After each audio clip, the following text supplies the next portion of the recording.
Comment en suis-je arrivée là? C'est aujourd'hui que je prends conscience du nombre de signaux qui se sont déclenchés et cumulés durant cette période. Je n'ai pas voulu y accorder d'importance sous couvert de performance. Sauf qu'à un moment donné, au lieu de haies à franchir finalement assez aisément, lorsqu'il s'agit d'un mur plus haut et plus solide que soi, difficile de persister à foncer tête baissée.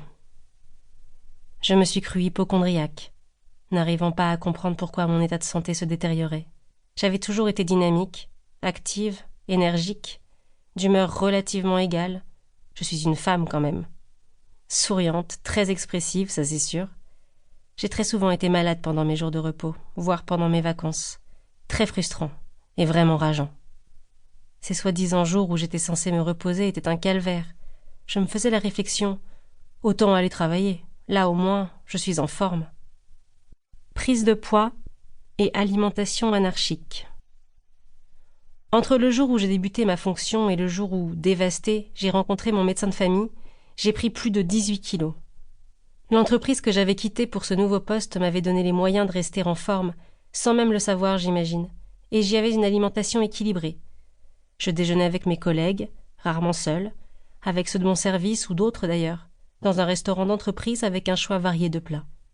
Nous allions même parfois déjeuner dehors. Le temps de pause était un moment de détente et de convivialité qui me permettait de couper.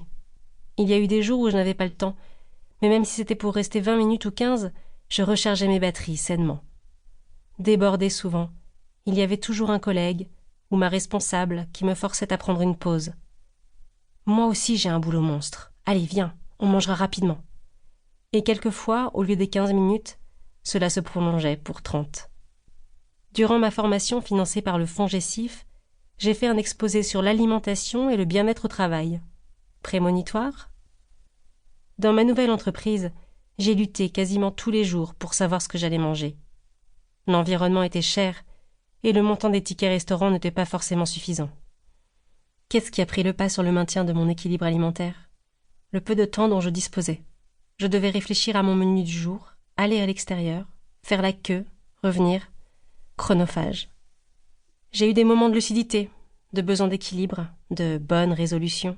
Au lieu d'un sandwich pris à la va-vite devant mon ordinateur, j'allais au Monoprix, acheter un plat surgelé, des fruits, une soupe de légumes. Je suis sortie et j'ai mangé seule pour m'aérer l'esprit, me retrouver au calme. Victoire. Cela n'a jamais duré très longtemps, car j'étais aspirée par le mouvement, le rythme collectif.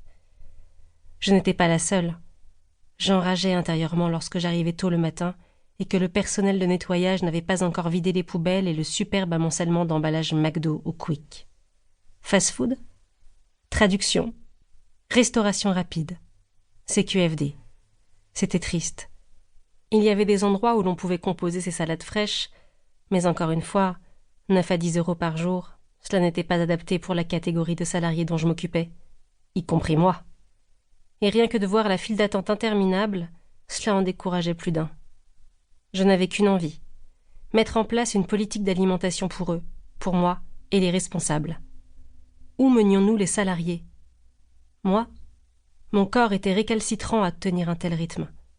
Je rentrais tard, je partais tôt, j'étais beaucoup trop épuisée pour dépenser des calories. J'ai essayé, mais toujours pareil, j'ai abandonné.